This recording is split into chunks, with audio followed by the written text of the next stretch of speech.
if you want to maintain friendships, don't expect that we're all sitting around analyzing what your feelings might be behind the scenes. You have to pick up the phone and you have to say, I feel like shit today. We met at USC in 1993. Correct. Actually, it was a woman that was interviewing several different male CEOs and asking them questions that women that she had interviewed had been asked in the workplace. Questions like... It's so important. It's so important at this stage in our lives, too, to have that. You know, community is everything. I mean, the suicide rates of women in midlife go up significantly because people feel alone, you know, and they feel like they're struggling. So what do you want people to know, especially midlife women, about friendships at this stage in your 40s? It's a lot of pressure. So back to dating. Well, this will be the fun part. Yeah. Done with the serious shit. Tracy, we will get married one day. I'll leave David. We'll run away together. You know how this story ends. There is a commune on the horizon. I do feel it coming. Like, how many years are we talking? I mean, this it could is be the span of a lifetime. Yes. It could The be most savage thing I've ever done. Most savage.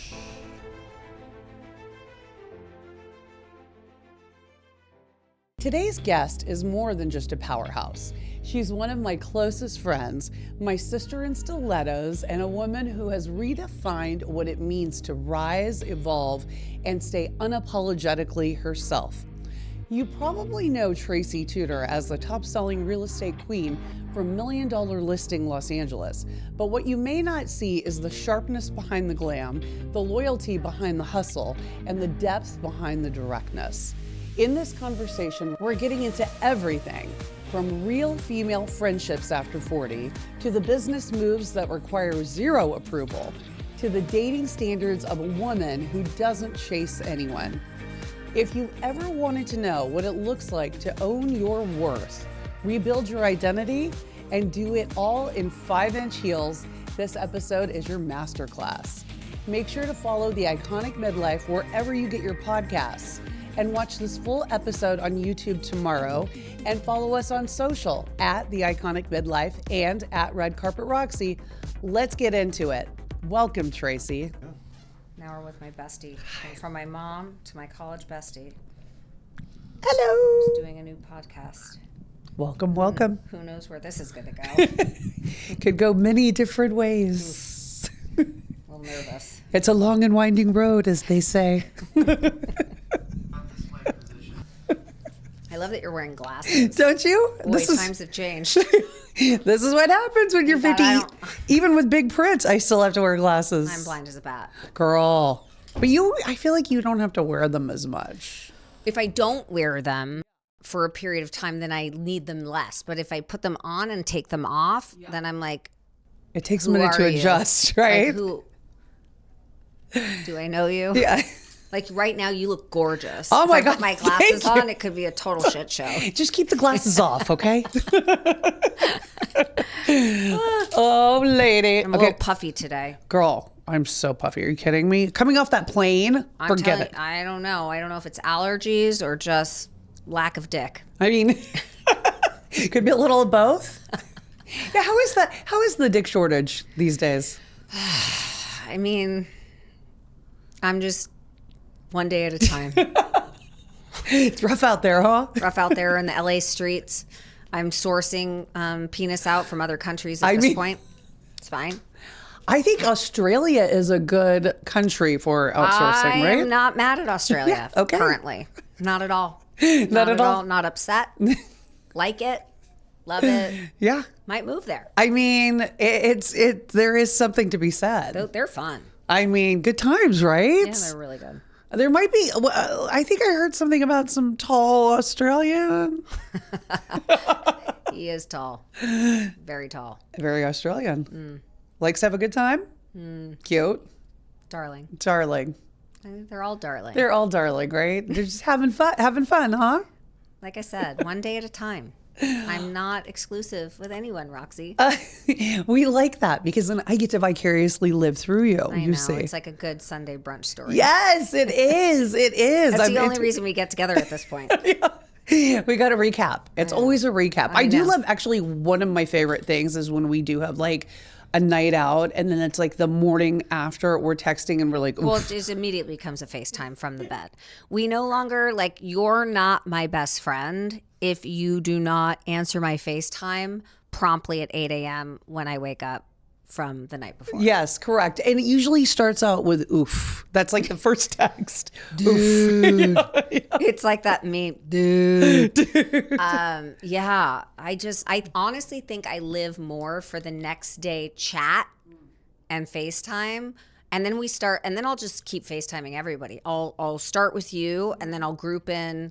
We just start adding people. By the end of that chat, we have like 6 women and maybe a gay. Yes. On the for chat. Good measure. Just For good measure. Well, just to give feedback. Yes. Honest feedback. Correct. Not that we're interested in listening to it, but nonetheless. They just look pretty. I mean, he's there for eye candy, you know? Yeah. Yeah. I mean, it's funny. You'll do a group FaceTime, but you will not do a group chat, a text chat. I leave a group chat. Yeah, you do. I hate a group chat about a birthday present, a group gift. We know how we feel about that. We'll go there later. I don't want to talk about vacations on a group chat, on the dates of like when they can come in and when I can come in, and I'm not interested in any of it. So I just pretend I'm not on it. Yes. Or the dreaded girls. Leave the conversation. Leave. You're Like sometimes, like if I want to showcase that I'm annoyed, yeah. I'll actually leave the conversation. Just to tell them, like, this chat's been going on for like a month now and I'm no longer interested. I'm actually going to formally leave. That really sets the tone for where I'm at. It really does. And I think the worst one is probably the girls' night dinner. The girls' night dinner chat. I can't do it. I mean, I don't want to talk about another date where one person, everybody decides on a date and then one person is like, and you know what I've just said? I'm not in until you guys get the date together and then I'll let you know 4 days before if I'm in. Or usually the day of. Usually the day of. Correct. I take accountability for that. I just sometimes want to say no. Yeah. Until I say yes. Yeah, you do. I'm an adult and I'm old enough and I am at that place in my life where I just say no until I feel like saying yes. Versus saying yes and then backing out like a wuss. It is. It's almost like an added surprise if you say yes at the end. Then everybody's, surprised and happy that I'm able to attend versus disappointed and consistently upset with me. Yes, correct. Which not. We've had a lot of people consistently upset with me over the course of the last few years. I mean the blow. Yeah, it's always come to blows a couple times. It has. You know? I mean, 20 plus years of friendship. And yep. There's bound to be a few disgruntled employees. Exactly. I guess we should probably start from the beginning and just let everybody know how we know each other. How do we know each other, Tracy Elaine Tutor? We met at USC in 1993. Correct. 1993, as we were rushing sororities at USC and walking the row. That's correct. And she was not in my group. So that, I was in a separate group for her and she was in a separate group. And this was like back in the day when USC was still a little bit janky. Yeah, a little rough. A little rough around the edges. There was not many places to eat. And we had like a lunch break or something. And like the place to get a bite to eat was Del Taco.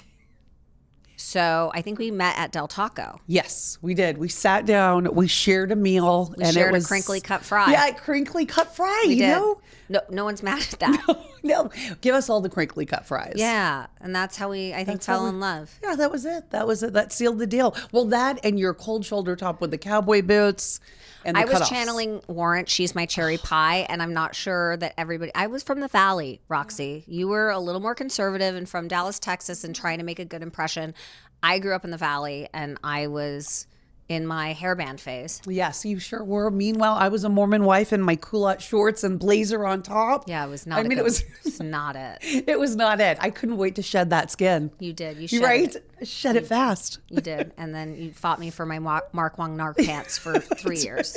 The Mark. We should. You did look better in them than I did. No, because you had those little twig legs, and I was like, Like I had little soccer legs, weren't very long, and I needed all the help I could get. Oh my God. But look at you now, lady. Look at you now. Yeah.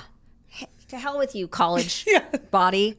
We're back with a vengeance. We're back. So it brings up an interesting point. Because we've been friends all these years, 30 plus years, what do you think makes a friendship sustain as women are growing and changing and in these like very public kind of careers, and there's a lot of pressure, right? So what do you think sustains a friendship, particularly at this time in our lives? I mean, we talk about this all the time. When I don't think you understand what friendship is necessarily sustainable until you live it, right? And I think we all go through different phases in our lives. And our group of best friends, for example, from college, all sort of walked a different path. I was one of the first of our friends to have children, and everybody was incredibly supportive of me during that time. And then, as I started to phase out of little kids, then you guys started to have little kids. And I had like young teenagers and, preteens. So it was, we were in different phases of our lives, which arguably means I don't really want to go to a, toddler birthday party because I'm navigating if my preteen is smoking weed after school. So it was like we were dealing with different things, and I think you start to recognize that your friends either understand the space that you're in during the time that you're in it and vice versa, and you respect that, but you can still kind of come together and you pick up where you left off. I don't think there's anything more telling that when I pick up the phone and I speak to you, if we don't speak for 5 or 6 weeks, I'm traveling for work, you're traveling with David, whatever that may be, and we pick up the phone and we pick up exactly where we left off. And, you called me the other day and opened your heart to me. We hadn't spoken in 3 weeks. And, it was just easy. And that to me sort of defines that moment in time where you realize that friendship that you've had for 30 years is going to be a friendship for life. We're not always going to be on the same page. We don't need to talk every single day or send each other memes 100 times a day. I have friends that are very much in my day-to-day life right now that are living exactly where I am right now. And so being around those women who are in the space that I'm in are important to me in my daily existence. But that doesn't mean that I don't treasure, respect, admire, and adore my friendship with you for 30 plus years. It's just different. And I can call you any time of night. If I called you and was like, yo, I'm gonna need you to come pick me up. And you'd be like, do I have to start crying? Like what, you'd be like, whatever I have to do. And I know that would happen, and vice versa. And it's just, you either have that with certain people or it's very finite for them and there's expectations. And I think you can't have that when you get to a certain place in your life. We have too many responsibilities as career women, as mothers, as wives, as girlfriends, as sisters, brothers, daughters.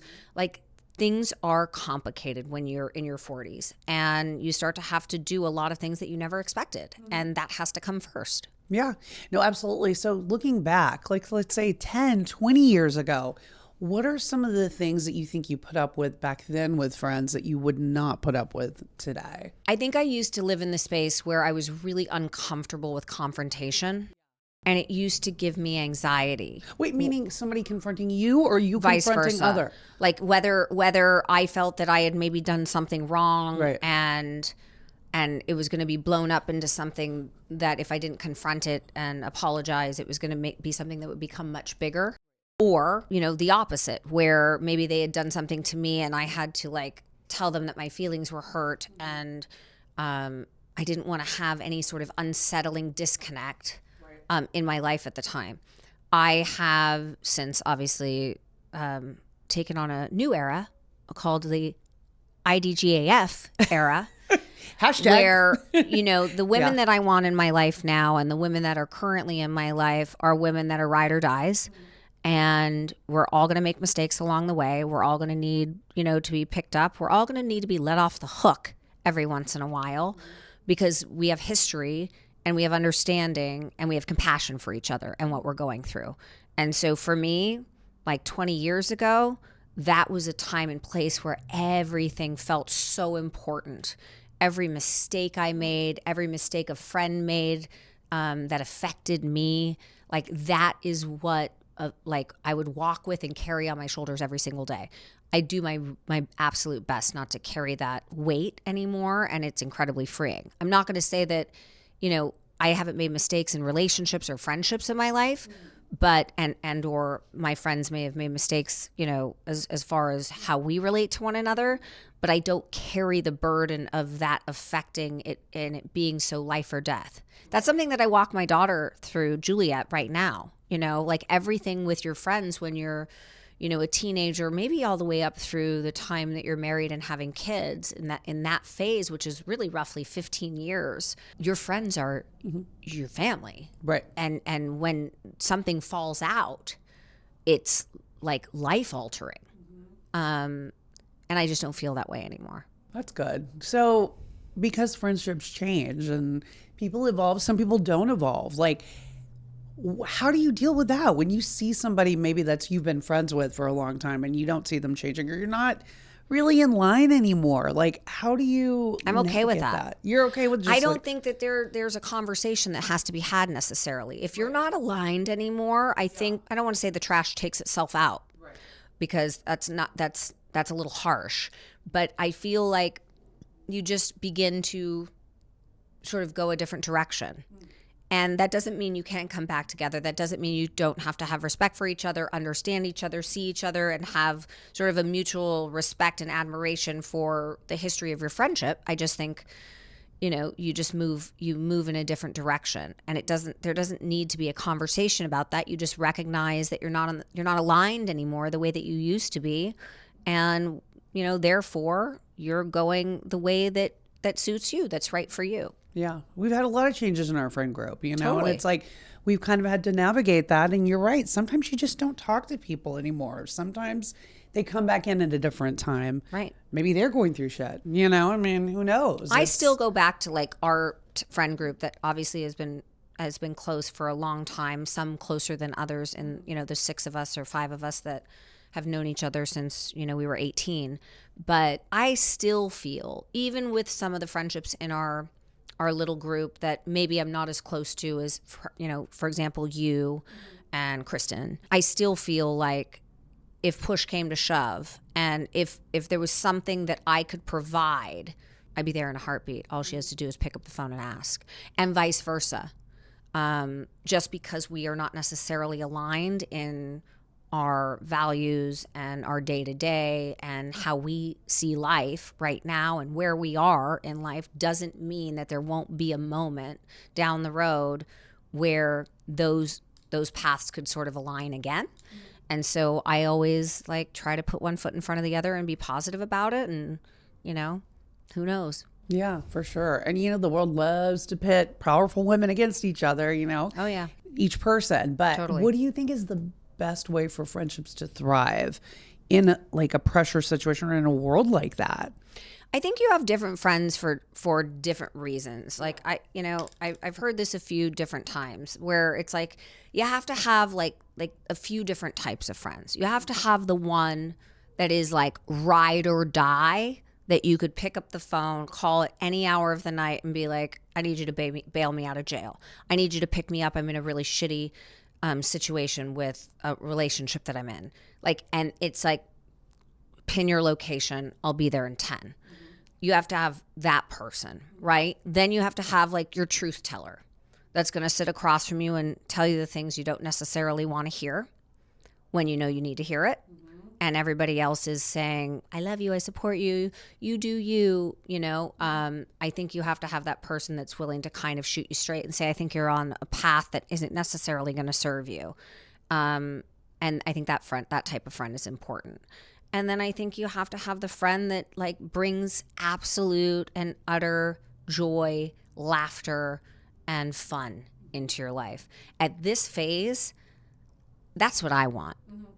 I want those 3 things to make sure that A, I don't fall off track, B, that I always have someone that has my back in my darkest days, and C, someone that is going to be there and when I'm having a terrible few months at work, and nothing seems to be coming together. They're there to like just make me laugh, pour me a tequila, sit across from me, and just let loose. I mean, that's what girlfriends are all about. It's so important. It's so important at this stage in our lives too to have that. 100%. Community is everything. I Yeah. mean, the suicide rates of women in midlife go up significantly because people feel alone, and they feel like they're struggling. So what do you want people to know, especially midlife women, about friendships at this stage in your 40s? I feel like you have to ask.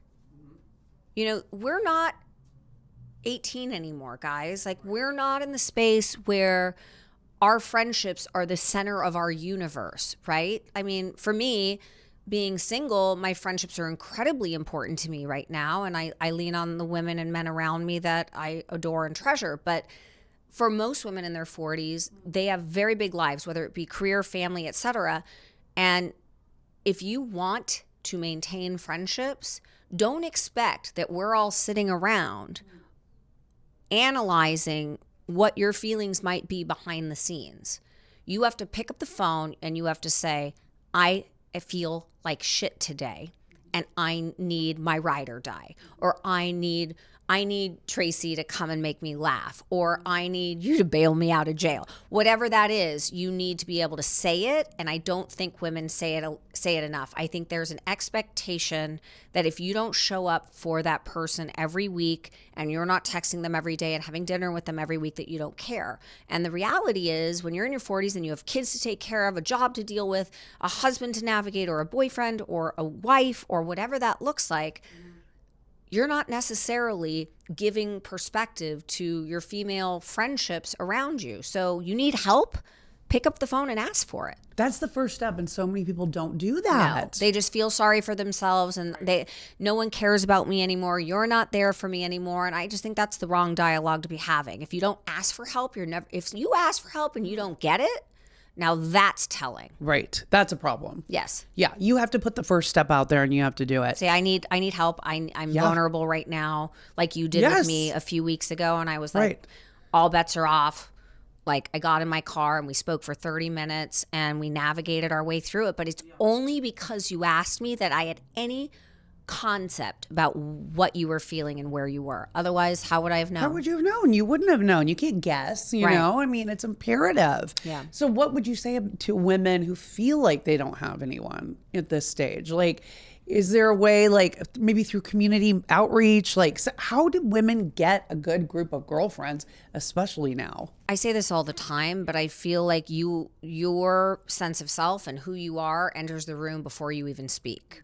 So if you want female friends around you, be aware of how you're putting yourself out there to women. I've always been a big cheerleader for women. I don't believe in competition. I believe in celebrating each other's successes and, navigating this crazy path called your 40s. And, there's going to be ups and downs for all of us. But if you want to have female friends and you don't feel like you're on that path, or you don't feel like you have anyone, put yourself in scenarios where you are positive, vulnerable, all of the things. I don't think, when you walk into a room and meet a new group of women, you dump your shit all over them.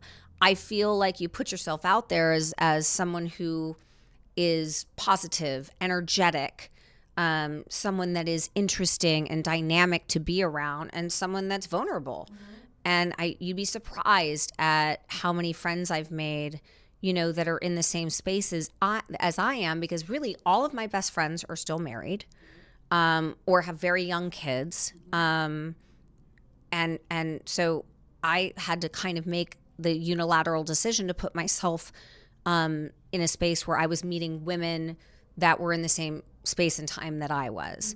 And I have done that, and it's been incredibly rewarding. It doesn't take away from my old friendships, but it has allowed me to make, brand spanking new female friends that I treasure just as much as I treasure my 30-year friendships. Nope, we win. Yeah. I knew that was going to happen. Nope. No. See you later. The 30 pluses. She bitch gets jealous. This bitch is so jealous. I'm like, we get first place. I know. If you could stick your tongue down my throat in a room full of women, you would. Tracy, we will get married one day. I'll leave David. We'll run away together. You know how this story ends. There is a commune on the horizon. I do feel it coming. Okay, so you do think there is a way for women to have close friendships without the jealousy, without like the competition? Hell yeah. I absolutely think, and I talk about this all the time on my platform, I do not believe in women tearing each other down. I will continue to put content out there that challenges women to reciprocate with admiration, adoration, like celebration for other women. Right. No matter what they're putting out there, rather than, well, you should be doing it this way. You need to eat more. You need to like work less. You need to find a man that's your age. Well, no, I don't actually. And the more you say it, the more I want to put content out there that absolutely dispels that. And what I've found in the last few years is by not curbing who I am and what I stand for and what I've always stood for, more and more women are celebrating that, at least the following that I have. And I think, like we're breaking those sort of boundaries and sort of challenging women with a little bit of an older mindset, particularly surrounding women in business, how we dress, how we present ourselves, how we choose to live our lives after divorce or if being single, moms in our 40s, whatever that looks like. I think more and more women are wrapping their heads around reframing their mindset about what we should be doing, how we should be celebrating each other versus saying, you're doing it wrong. You should be doing it this way. And that's why I think social media is such a great platform for that, because it's, a world full of free speech. I mean, the comments. Little freer than I would sometimes like, but, right. I can take it, right? Yeah. Like good and bad. You're good, but you've always been like that, Trey. You've always been able to like kind of deal with like what people say, what they do, because it doesn't change who you are. You still do what you do. I think because I make zero apologies for where I am in my life. And I've shared a lot of what I've been through. Not everything. Not everybody knows every intimate detail about my personal life. But on the whole, I've been pretty organic and I maintain my truth on my social platform. And I think because of that, I don't have any problem with, don't get me wrong, every once in a while, someone will say something like as it relates to me being a mother or my children or something like that, and that will really rub me the wrong way. But I reset and I remind myself the 82 women that came to my defense against the one woman that challenged me is something that I think is much more powerful. And I think women sort of supporting each other in that way is growing. And I think it takes a little bit of time, and I think we're still on the path, but I think we need to be our biggest cheerleaders. It's not really about men. Right. It really is about women. And that's the interesting thing is a lot of times those negative comments come from other women, which is actually surprising to me. I mean, more often than not, I talk about this all Right. the time. Again, when you really start to analyze, I think for a long time, my following was predominantly women. And more so recently, it's changed into sort of a 50-50. But well, look at you, girl. You're looking hot. Come on. But I think the dynamic of having a largely female following ranging from really like 18 to like 50, my biggest following being between 35 and 44. These women are it's kind of crazy. I think the younger generations of women that follow me are incredibly supportive. I think the older generations struggle with sort of breaking the dynamics of, generationally speaking, how they were told to be women, shut up, look cute, say nothing, or if you're going to be a professional, be professional, wear a suit. And I don't define any of those things on any level I sort of buck the system everywhere I can, and I'll continue to have that conversation until I see that there is not a comment, that there is not a hater. I just think it's important. Well, and I think for you too, especially with the clothing comment, I saw what that guy said about like, Oh, yeah. yeah, how women in real estate should be dressing and not wearing this and not wearing that. But I think for you too, I mean, you are a fashion lover. It goes deep. It's your way of expressing yourself. Yeah. So I mean, it's almost like it's almost like knocking a piece of like who you are too. Oh, just absolutely. internally, like naturally. Absolutely. And for me, I don't equate what I wear with the success that I have. I saw something the other day of this guy on Instagram talking about, actually, it was a woman that was interviewing several different male CEOs and asking them questions about, like, you've got to pull it up, asking them questions that women that she had interviewed had been asked in the workplace. Questions like, do you typically wear outfits like that when you come to work? And they're sitting in an interview chair in like a polo shirt and jeans and tennis shoes. And you start to see as they're getting asked these questions, and these are all questions being asked by a woman that has interviewed females in the workplace in powerful positions, and questions they've been asked since they've been in the workplace. And you'd be shocked at the responses from, like, they interviewed like 4 or 5 different male CEOs from like different tech companies, et cetera, like major players. And it was really interesting. A, their answers.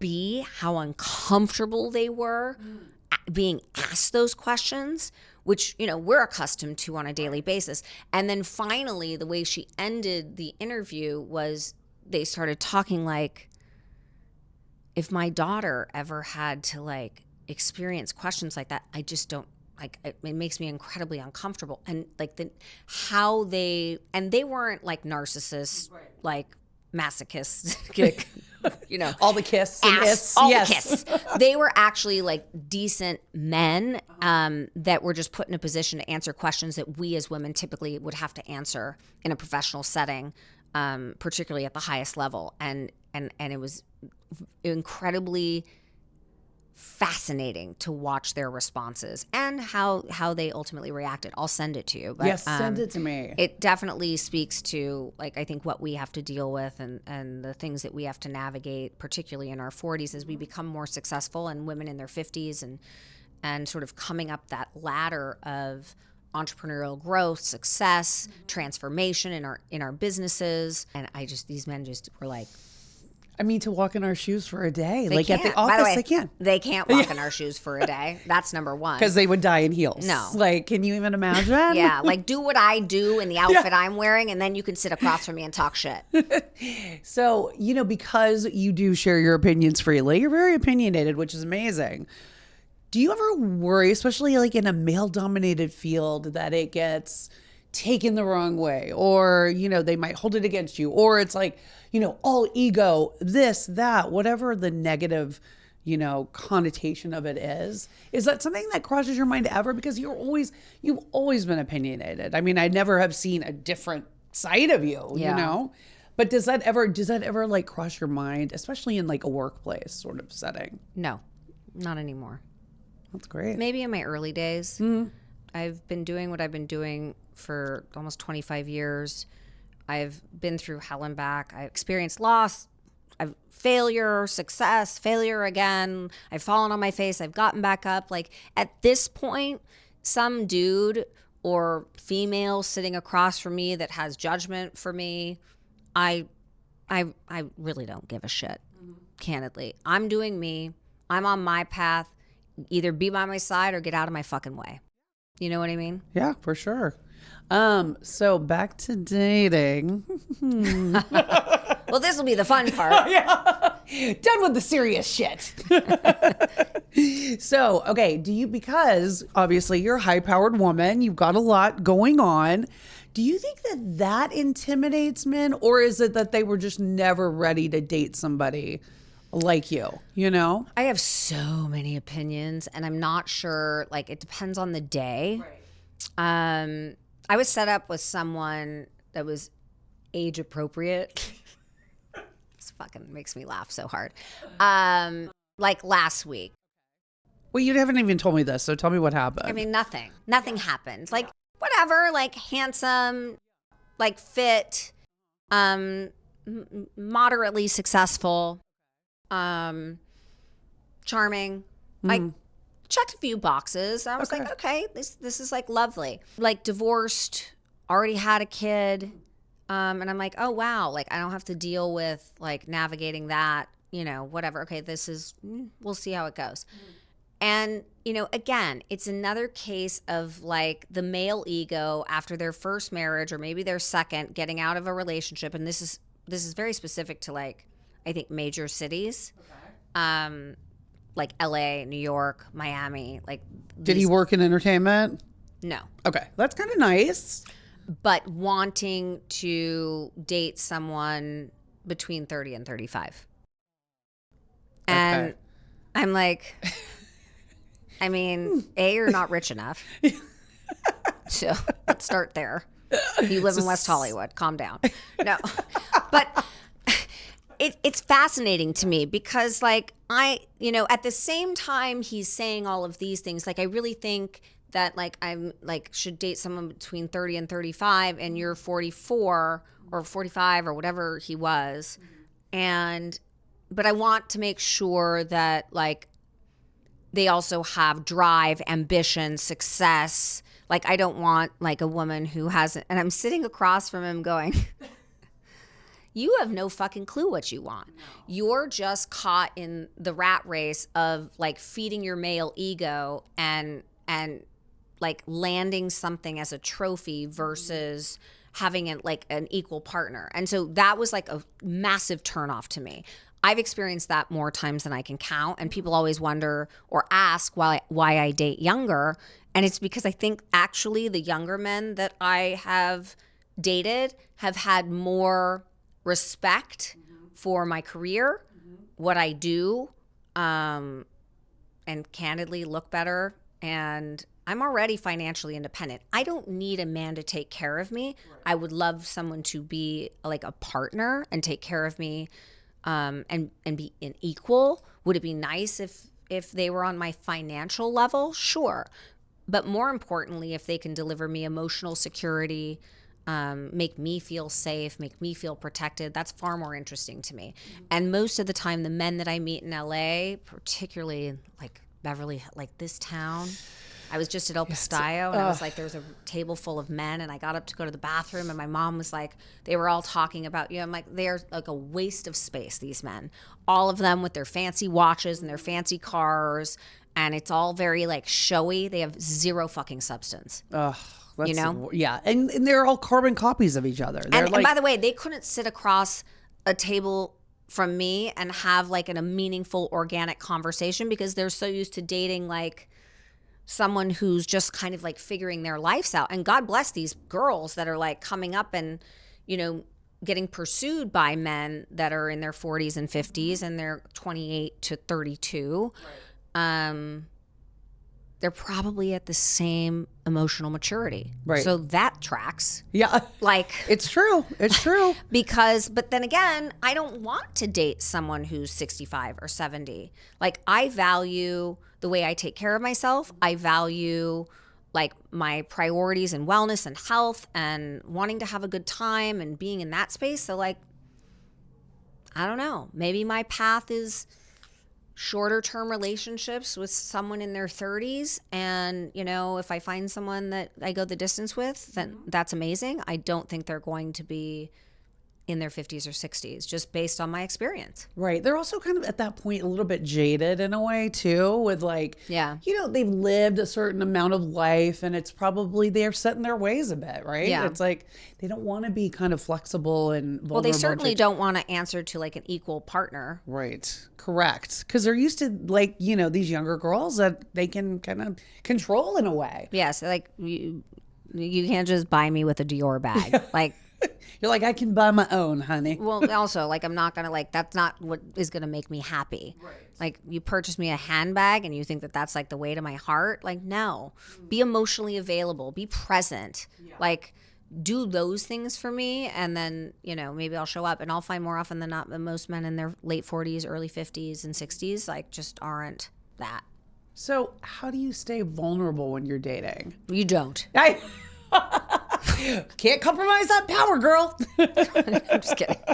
I mean, trust me, like, my feed is filled with, like, Tracy, here's like it's like men and like Tracy be vulnerable, you know?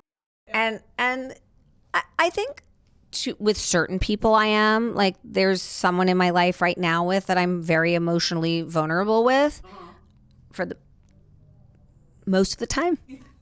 But I feel like that's a struggle that for someone like me, who's been financially independent and had, you know, several relationships post-divorce and haven't really found my person yet, but have had like beautiful love, just not everlasting, that it's very difficult for me to fully be vulnerable. I have to work on that every single day. Like, speak your truth.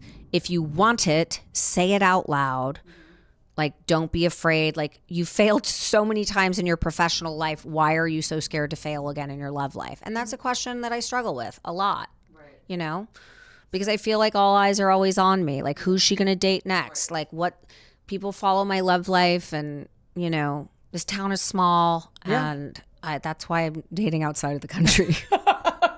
Who has slid into your DMs lately? Anybody interesting? Oh, man. There was one that we talked about. I was kind of jealous. Which one? Mark Estes. Oh, God. He's like 12. But he's so cute. Oh, my God. I mean, he'd be fun for a little bit. No. He's way too young. But he's super hot. He's super hot. That's exactly it. Great body. Yeah. I just like watching him on Instagram in the gym. Oh, I know. It's good. It's no, really he's cute. good. No, there's things in my DMs that I cannot share. You know, when you're just like going, because I actually get leads there. So I actually physically go through all of my DMs, from requests to general to primary. And so, like, typically if I just see something, I'll just tap, tap, tap, tap, heart prayer, tap, thumbs down. You know, it's like a keep it moving until I get through the leads or someone that is asking me a question about a property, et cetera. And then all of a sudden there's a photo. This I remember when you first. And then it's a train crash that you can't avoid seeing. You just have to see what's there, what's behind that little photo thing. And then you open it, and then they know you opened it. And that's like the door is now officially open to just, and then you have to block. Or you have to threaten the block. Like, you can't put the toothpaste back in the tube at that point. And you know what? I remember when you first got on the show and you were like, look at these. And it was like dick pic, message, dick pic. It was like, it was just like an onslaught.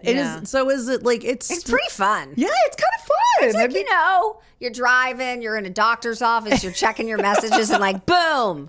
Like, big hard penis is in your phone of like someone in the middle of like Arkansas. Yeah. You're like, okay. Or you're sitting there talking to your mom. Have a great day, Keith. Like, glad my real estate photo inspired you. I should take more of those. I mean, it's too good. But you know, like the 40s for you, I feel like was it was a big decade of change for you. You know, you got divorced. Juliet and Scarlett, your kids became of age. You got on this really successful reality show, you know, and you built like this amazing business. So that kind of all happened in the span of like less than 10 years, really. Yeah, because I got divorced when I was 41. So it's been 8 years. Has it already been 8? Yeah, I filed for divorce in 2017. I was divorced by 2018. So it's, yeah. And I remember when you knew. That was it. Like when you made that decision, that was it. You were like ready to go. Yeah. But I mean, after that, you know, it's kind of like, so you had this great, you know, 40s up and down, like all over the place. What are you looking forward to in your 50s? Because you are having a big birthday in August. You know, I do want to find like love, like like a relationship. I think I'm better and I'm fun as hell single, but like maybe too fun. Like Is it really too much fun, Tracy? I tend to be incredibly spontaneous. And, you know, my life right now is my girls, my work, and breaking away from all of that, having fun with friends and meeting people and traveling, right? So I don't have an ex-husband to worry about. Like, he's all good. My parents are healthy. So, you know, those are the three things that I spend time doing. And so when I have the time to have fun, I take advantage of every moment of it. And fortunately for me, when I'm single, I'm a good time and people like to invite me places. I think that can get a little tiresome after a while, and it's much more fun to have someone that you want to do that with. You know, but I've had a couple, you know, I was dating someone a few months ago, which will go unnamed. Yes, we know. Mm-hmm. And, you know, that was short-lived. It was a few months. And I realized pretty quickly it wasn't the path for me. But I would like someone that, like, values who I am, what I am, doesn't want me to change or morph into, like, what it means to be with them or how they pictured me to be in a couple. And just celebrate me for who I am and have a partnership with someone that I can celebrate the same things in them and that do that together, have that life together, celebrate each other's successes and travel and have fun and be with my friends. And that's, to me, that's like my 50s. I have no issue turning 50 at all. I've never felt better. I feel great. I feel better today than I did when I turned 40. Do you? 100%. Why? Do you think just where you are in life? No. I think physically. Like literally physically. Like, of course I'm more successful than I was when I was turning 40. I've lived another 9 years. But I just mean physically. I'm in the best shape of my life. My doctors are like, I don't know what the hell is going on with you, but like biologically you are younger today than you were 9 years ago. I feel great. I feel energized. I feel happy. I don't think I felt that when I was turning 40. Again, I got divorced a year later, so that might have had something to do with it. But yeah, I feel physically my best. And that's like for me, and I think such an inspiration, hopefully, to other women. You know, I'm 49 years old. I have a fucking six-pack. And I haven't like given up life. I enjoy cocktails. I eat cheeseburgers. I like, you know, but I just have, whatever the balance is, it's what's working for me. And I'm not saying it's going to work for everybody, but I think if you sort of invest in yourself and you start taking actually care of yourself instead of everybody else first, then you get to feel good. And when you feel good, then you have so much more to give to the people around you.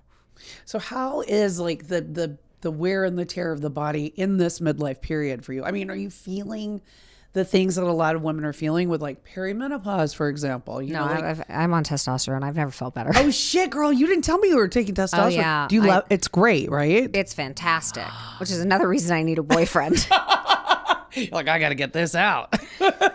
It's fantastic. I went and had some testing done probably a year ago. And my testosterone levels were a little bit low. And a girlfriend of mine, Caroline Stanberry, had told me about this great hormone doctor. So I went and got all my blood work done. And he's like, your levels are a little bit low. You could absolutely, you know, put some testosterone back in your body. It would give you a lot more energy.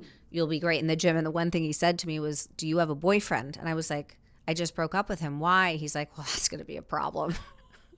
And I didn't really understand at the time what he was effectively saying to me.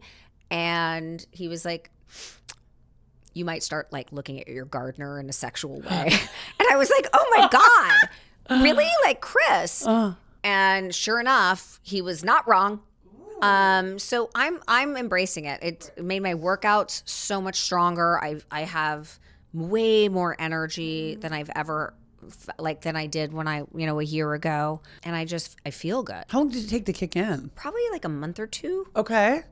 And it's a patch? I didn't do a patch. I did the pellet. So it's a good thing then. I mean, It's been wonderful. sex drive is up, like the whole bit. Energy's up. Yeah. Clarity. Like, I feel great. So were you having symptoms before you started taking it? Well, my testosterone levels were low. Yeah. Did you have like the brain fog or anything like that? No, I don't have time for brain fog. I don't even have time to process that I have brain fog. Yeah. You know me. I'm up at 6 o'clock in the morning. I'm in the gym by 6:30 or 7. I go until 6:30 or 7 every night, and then so I never even like slowed down long enough to be like, how am I feeling? For me, I've always clocked my sleep. Sleep is crucial for me, and so I notice when I'm sleeping less than 7 hours, that's when I start to get a little like agitated easier, a little less clear. But for the most part, if I'm getting decent sleep and my serotonin levels are on point and I'm taking care of myself and putting good things in my body and working out, I feel 1,000%. So in terms of symptoms, I didn't have symptoms. I just went in because I was like, I'm 48 years old. I should probably like take a look at this. And I had been on birth control up until that point. And he was like, you need to get off birth control. You've been on birth control for like, however many years. 20 something year more. I mean, obviously I got off when I was having kids, but then I got back on when I was like, and we're done. So that's kind of where he was like, in order to really assess, where you are, we need to get you off birth control. And so we did some blood work, and that's when he discovered I was lower in testosterone. And we made those adjustments, and I'm taking some peptides as well, which, have been great for like collagen and just, my body feeling good. Your skin's looking on point, lady. Looks good. Thank you. Yeah. Thank you. I mean, that's skincare stuff too, and genetics, but I'm just doing the things sort of preventatively. So who knows when, menopause comes, and when it does, I'll be battling that next. I don't, but for the time being, this is where I am. I think it's really important too to be open with like the things that we do that are maybe, like I've been very on my page, I'm like, I'm getting Botox, I'm doing this and I'm doing that. And I think it's really important to be open about that kind of stuff. And I know you are. I think some people are like very protective of that stuff, and maybe I get why. Right. That's just never been who I am. I've had Botox. I've had filler. I don't get Botox. I actually get Xeomin because Botox doesn't work on me, to be totally transparent. And that's something I do for maintenance, and I've done it for 10 years. People think I've had a facelift. I have not. I have not. Thank you. Yes. I have a much better makeup artist now than I did when I first started the show, and maybe that's why you see the difference. And I'm probably 15 pounds lighter. Right. That's the difference. I have not had a facelift, but goddamn sure you guys will know when I get one. They'll be clocking it. They will. I'll just tell you, and we'll start there. So then we don't have to ponder on it anymore. It's unbelievable. They'll sit there and they'll guess all day long, and you're like, I didn't fucking do anything. Like, come on. I don't care. They just, I know. You're like, I don't have time for that. Sorry. Okay, regrets. Any regrets from your 40s? I don't believe in regret. I think it's like a wasted emotion. I think it crushes. Like, I believe in decisions, and I believe sometimes you make wrong decisions, and you have to pay for the decisions that you make. And sometimes that takes you down a path that you don't necessarily want to go. But I think there's also recovery from that. And I think there's something about, even in your 40s or 50s or 60s, making wrong decisions, which there's something about our youth that says that it's like you don't make mistakes in your 40s. You make them in your teenage years and in your 20s. But then once you hit 35, you have your shit together, and you're not supposed to make those kinds of mistakes anymore. Let's advise. There is not a woman that I know that is in her 40s, 50s, 60s, or my mom in her 70s that is still not making mistakes in her life or my life today. And I think we have to live through those decisions and those mistakes and figure out a way to navigate it and fall down and get back up again and recover. That's what makes us women. That's what makes us incredibly powerful and strong. I think the idea that we're supposed to kind of filter out all these mistakes and then live some sort of path that is, some wonderland, I don't think that exists. I think we're intended to stumble. I think we're intended to fall in love multiple times. I think we're intended to make mistakes with the people that we fall in love with. I think we're intended to screw up with our children. I think they're intended to learn from that, and so are we. That's what makes us better people. That's what makes our children better people. I think protecting people from that and showing just one facet of perfection is such an illusion, and it's so misleading and I think damaging. Yeah, and it's evolution too. You have to keep evolving. So 100%. That's part of it. So yeah, you're going to fuck up. Like, you're going to keep fucking up. Yes. And you're going to keep winning too. I mean, that's it goes life. both ways. I think that's the pressure of, like, you know, something you and I were talking about a few weeks ago. I think there's this idea that, like, you know, here we are, like we're supposed to have it all worked out. Says who? Just because I'm in my late 40s, I'm supposed to have all the fucking answers? Mm-hmm. No, I'm not. Right. Like, why do you think we have like a girl tribe to like help us through stuff like this? Like, there's no universe in where we're supposed to have it all figured out. I think that messaging is not only like wrong, but it's damaging even to us, because there's still this feeling of, you know, imposter syndrome, where we're supposed to sort of think that we have it all together, and it doesn't give us permission. It doesn't give you permission to pick up the phone and call me and say, I don't have it fucking together, Tracy. Like, I feel like everything's fucking crumbling and I need to like vent and dump on someone. Can I do it? Mm-hmm. Like, I need 10 minutes of your time. Yeah. And that, I think we have to give each other permission to do more often. Do you feel imposter syndrome? You know, yeah, from time to time. Like, I think the messaging that I'm this boss and like, you know, because I stand up for women and I say things in a public setting in one facet of 1 minute in a social media platform, that is the tonality of who I am across the board. And that's not, you know, Instagram is one tidbit of me, and I try to share some of my stuff on stories of me just being silly and more organic, so that you can see different facets of who I am and not just this polished sort of version of myself. And the reality is, I think that I'm definitely have those moments where I'm like, I am still, you know, everyone's like, you're killing it. I'm like, no, not today. I'm not. Today I had 50 million fall out at escrow, and I have $100,000 Amex bill to pay, 2 girls to put through school, one that's depressed, the other one who just, you know, has a new boyfriend that I'm trying to figure out who he is.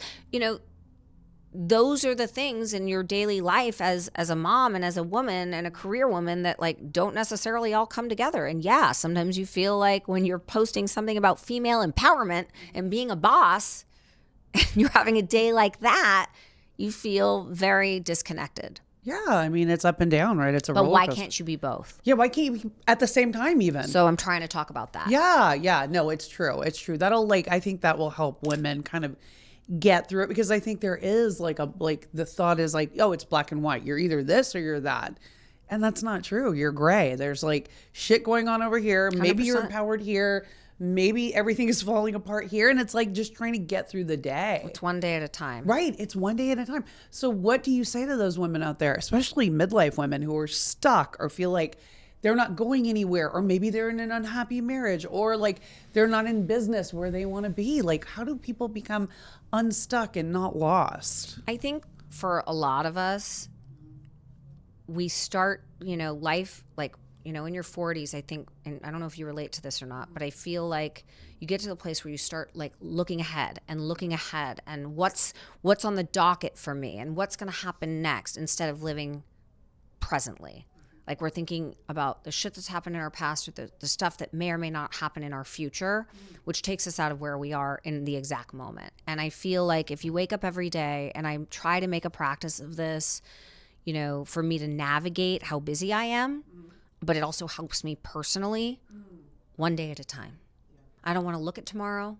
I don't want to see tomorrow. Every time I have to think like 2 months down the road, I have a hard time saying yes to a dinner with you guys in 2 weeks from now.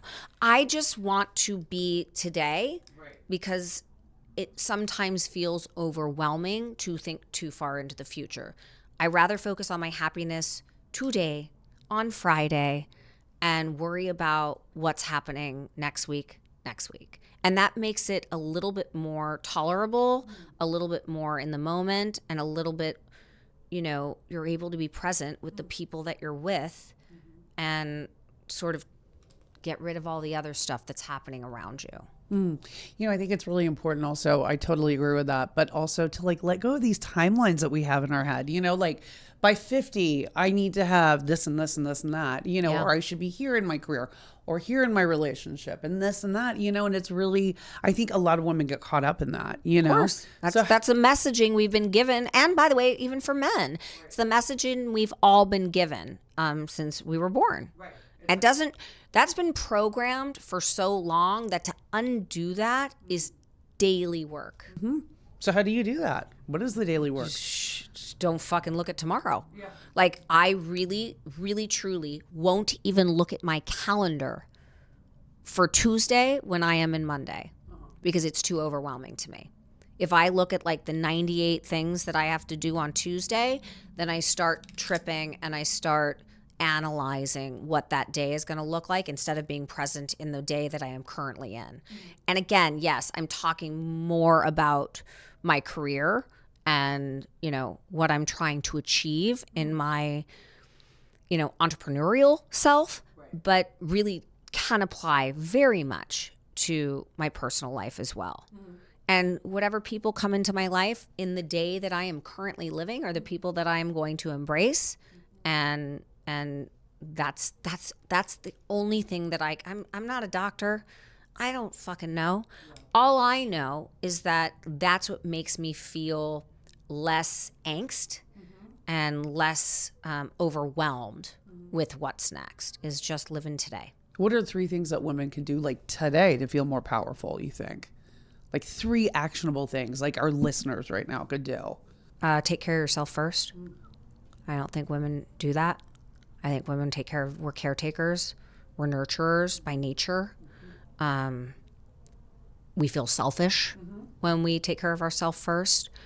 But let me tell you something, when you hit the end of the road and you realize that you haven't taken care of yourself, not only are you mirroring for your children what you don't want them to do, which is your messaging to them is you come first, you're raising these little women, you take care of you first. You're the most important person in your life. Your self-confidence, your sense of self, all of those things are the things I want. But I'm going to mirror something else. I'm going to mirror me taking care of you and not taking care of myself. I'm going to look like a mess. I'm going to walk around in a gym outfit all day that I haven't even worked out in. And I'm going to be exhausted because I'm going to stay up too late doing all the things for you and not doing anything for myself. And then I'm going to be depressed because I feel shitty about myself. But that's the mirror image that I want you to see as my daughter, but I want you to totally do something different. So that's one piece of advice. That went on. That went on a little longer. But I think it's literally the most important thing. Yeah, it is. It is.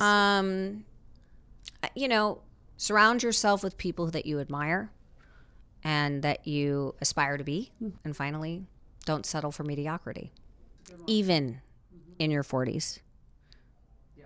Like, just because you haven't quite gotten to where you want to be yet, like, who wants to be mediocre? I don't. That's why, like, if I hit a goal, I'm like, all right, well, shit, what's up next? What's up next for me? What do I have to do to feel like I have something to strive towards, something to wake up for, something to look at? I think it's like a way to sort of keep you alive and present and wanting to get up and grind every day and do something, because I think we're the most happy and we're the most motivated when we have purpose. And if you don't have goals and if you sort of are just settling with being mediocre, then what do you have to wake up for? See, that's the thing. I feel like a lot of women in this age group, they've raised kids or they've been married or maybe they stayed at home and they stopped working. How do they find their purpose? Like, how do you do that when you feel... I don't know, man. That's up to them. Yeah. Read a few books. Do what inspires you. Try different and new things. Have an affair. I don't give a shit. Whatever works for you. But, like, do something that you haven't done before to inspire something inside you that lights a fire. And whatever that fire is for you, go light it. Yeah. Could be something brand new that you've never even done before. And I don't see why you can't do it just because you're in your 40s. It's the fear. You know, Yeah, fuck that. I wrote a book about that. I know. Fuck. Fear is a 4-letter word. It's true. It's true. No, it is true. It's like, I think women are so paralyzed a lot of the time because they're like, what will this person think of me? Or can I do this? Or Right. can I even believe in myself to take that first step? You know? Yeah, you got to just dive off anyway. Just dive off and don't be afraid to ask for help. 100%. 100%, right? Oh, never. I mean, Tracy, you still ask for help. All the time. It's yeah, for sure. I could not do what I do without the help and support from the people around me that love me, that work with me. Right. My children, they're my greatest support system. My 2 girls see what I do every day, and they're my biggest fans. Yeah. And they know how hard I work. Yeah. And they're coming of age too. I mean, Juliet's going to be 19. Yeah, 19. So what would you say to 25-year-old Tracy Elaine Tutor the first? What advice would you give her? Leave the fear at the door. Yeah. You embrace all the energy that you have inside of you and put it out there, and don't fucking hold back. You have absolutely nothing to lose. Maybe we should have had better hair colorists back then, though. We should. Wow. George, why didn't we know you back then? I mean, those college photos, every time you pop one in the group chat, I'm like, wow, what was I thinking? I thought I was hot back then. By the way, I was so confident. I must have had a sparkling personality because somehow we were nailing it. I don't know how. To this day, I'm so confused. It's so confusing. We thought we were like the hottest things that walked, Sunset Boulevard. Well, that's how my mom raised me. My mom was like, you are the hottest thing since sliced bread. And I was like, I am? She was like, you are. And so I just went out into the world thinking I was the jam. It paid off, though. Whatever. I guess so. God bless her. But that's what we should be doing. Yeah. That's how I was raised, by a really strong woman. And that's what I want to give to my girls. And that's what I want to give to the women around me. And you go out there and own that shit. And I don't care what you look like or how many curves you have or what hair how bad your hair. Like, if you walk into a room with confidence and you own it, people are going to notice. Not only the women in that room that are going to be like, damn, girl, but the men too. And they're going to be like, okay. Yeah, for sure. I feel like you're telling Juliet that now. Every day. Every day. To be confident, to kind of step into her power, use her voice, all the things, right? Absolutely. So how are you living the most iconically right now? I don't know. Aren't I just iconic at this point? You just are iconic, girl. What is that question? How am I living the most iconically? Yeah. What does iconic look like to you in your life right now? Honestly, I feel like every day I get to wake up and be whatever version of myself that I feel like being in that day. I am, like I said, I am so many different things. I'm not just one thing. So if I wake up and I'm feeling sexy and I want to be that woman on a Tuesday, then that's what I'm going to be. If I want to wake up and grind and be a hustler, then that's what I'm going to be that day. And if I want to be frivolous and carefree and book a trip to Napa for the weekend, then that's who I'm going to be.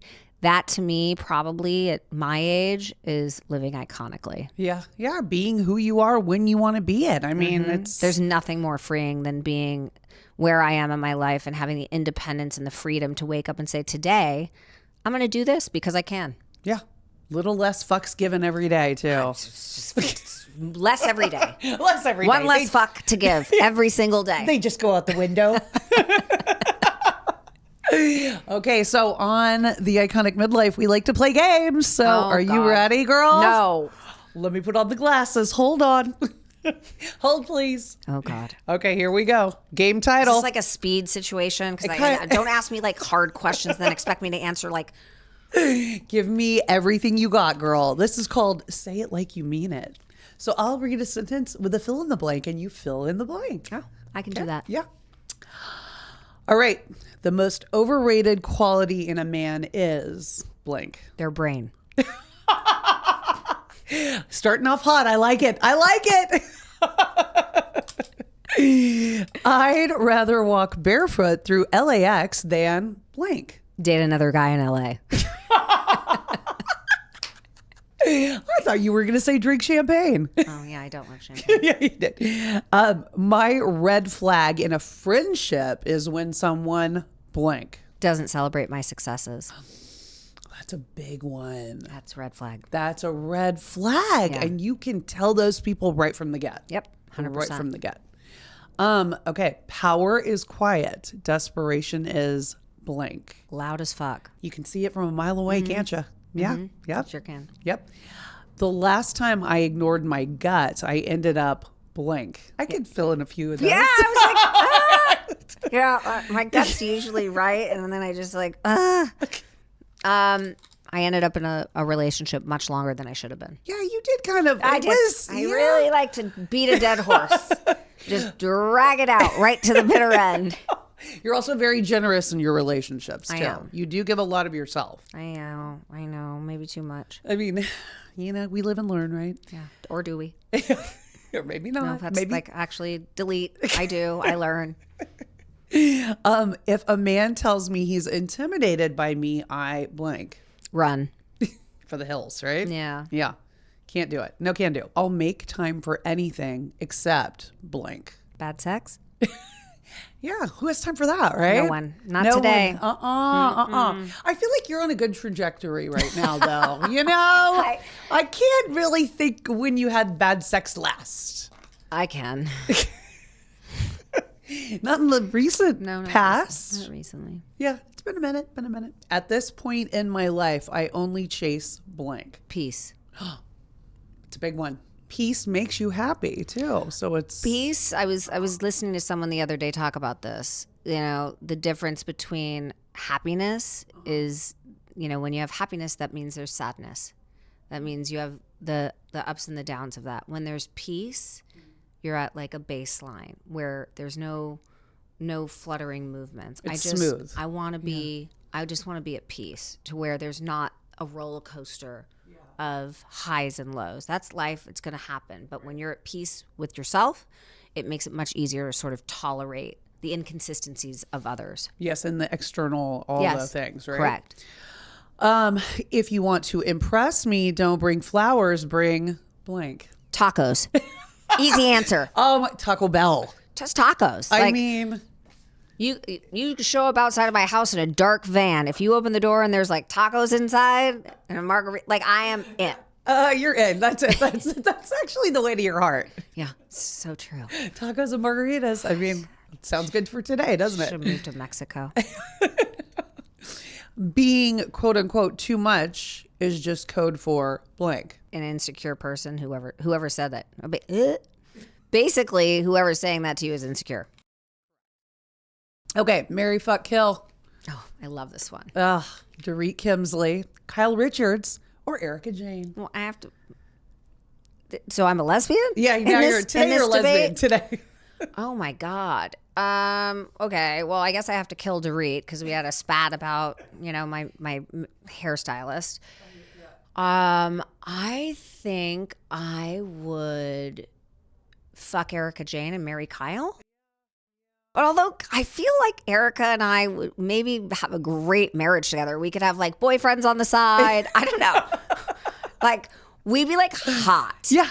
Okay, I might change my answer. I might fuck Kyle because, she might be good at it. She could be like excellent. Right. So that actually is a great choice. And then I'm marrying Erica and we're going to have like a fabulous sex life. Yes. That'd be good. You can always have your side pieces, Yeah, she'd be totally down with that. Yeah. Oh, by the way, I've come up with a good tagline in case you want to go the Real Housewives of Beverly Hills route. Oh, really? Yeah. Would you Why like is to hear everyone it? still talking about this? Okay. What is the Because tagline? I'm envisioning it. I think it could be a good thing. Okay, ready? I don't compete. I close. Wow, that's really creative, Roxy. Yeah. What would your tagline be? I don't know, man. I haven't thought about it. Haven't thought about it? Something about the game, man. I don't know. I'll come back to you. Okay, do that. Yeah. Okay, so the most savage thing I've ever done with zero regrets was blank. Like how many years are we talking? I mean, this it could is be the span of a life. Yes, it could be the most savage thing I've ever done. Most savage. It's a lot of pressure. Oh, I've definitely confronted a few chicks in my day. Yes, you have. When the girl tried to break into my sister's house and steal all of her stuff, Oh my God, yes. and I yanked her out of the closet and threw her down the stairs. As one does. And then she pulled half my hair out of my head. That was pretty savage. Yeah, that was pretty savage. I mean, took my earrings out. you can't lose earrings. I was like in my early 20s. Yeah. I mean, I've done a lot of savage things. Can you think of one that I've done? I mean, you've known me long enough. I feel like what's like the most savage? I mean, I've smoked a lot of pot. You're asking me to remember a long time. Yeah, it's a long time. Maybe my bachelorette party. There were a couple of savage moments. Maybe, without giving too much away. That actually was pretty savage. That was very the art savage. piece. Yes, the art piece.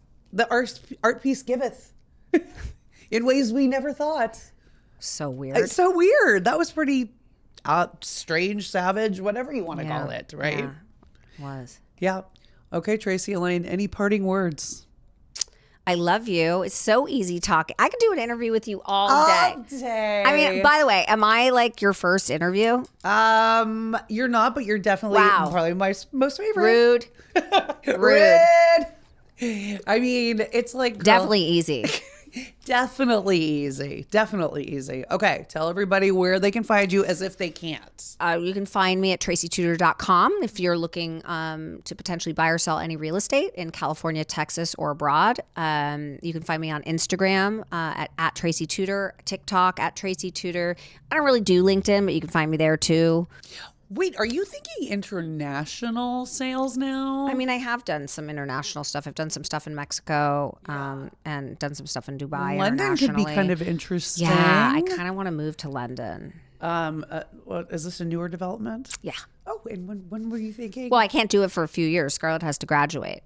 Right. But like, how fabulous it would be if I had a flat in London. I mean, it would be fun for us. It would be fun. I mean, we could just, do London. Wouldn't I be amazing? I'd be like a 10. It would be, yeah. That would be like a 10 life. It would be literally a 10. Yeah, I've lived here my whole life. Maybe it's time to like shake a tail feather and like go check out like another place, country. Yeah, that is true. Now that I'm thinking about it, you have always lived here. I have never left California. I've been here since birth.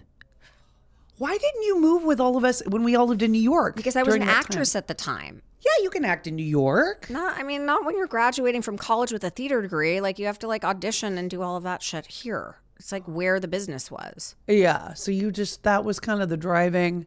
Yeah. Yeah. I mean, I kind of see you maybe in London. Yeah. Right? I can't learn a new language. I mean, it's too hard. And it's not my forte. I've been speaking Spanish my whole life and I still need 3 Coronas to like get out like any sort of conjugation. I mean, what about Texas though? You kind of said maybe. I love Texas. Maybe Texas. Is that still a possibility? Yeah. If there is a cowboy in my future, then I am open to that possibility. So also the show, like what's happening? We're on pause. I mean, I think, for the time being, I was talking to Bryce Sander about this the other day. For the time being, we're on pause. I love those boys. I could see us all coming back together and doing something again. I don't know if and when that will ever happen, but life's sort of an open, exciting time right now. I don't know what's going to happen. I don't know what is going to be in front of me next, but I welcome it. I welcome it all. Are you thinking maybe more reality TV? Who knows? Like, You're open. I really am. I think like what is going to come to me is going to be meant for me, and that's how I'm going to live. That's the great way to manifest too, is just staying open like that, right? Yep. Like letting opportunities come. Yeah. Okay. Well, I expect to see your ass back on this couch very soon, Miss Tracy Elaine. Let's just do like a weekly. Yes! Oh my God. Special guest, Tracy Tutor, interfering in her friend Roxy's podcast. Just to talk shit to all the guests. We love it. Anytime. We love Tracy. I love you, baby. I love you too. Mwah. That conversation was everything. Tracy doesn't just speak the truth. She lives it. She's a woman who has built her power brick by brick, heartbreak by breakthrough, and she's done it all while staying completely, fiercely herself. If there's one thing we should all take from this episode, it's this. You don't have to shrink to succeed. You don't have to soften to be seen, and you don't have to explain your standards to anyone. So be sure to follow the Iconic Midlife wherever you get your podcasts and watch the full unfiltered video episode on YouTube tomorrow. Follow us on social at the Iconic Midlife and me at Red Carpet Roxy for more bold, brilliant midlife realness. Until next time, walk in like you own the place, because you probably do.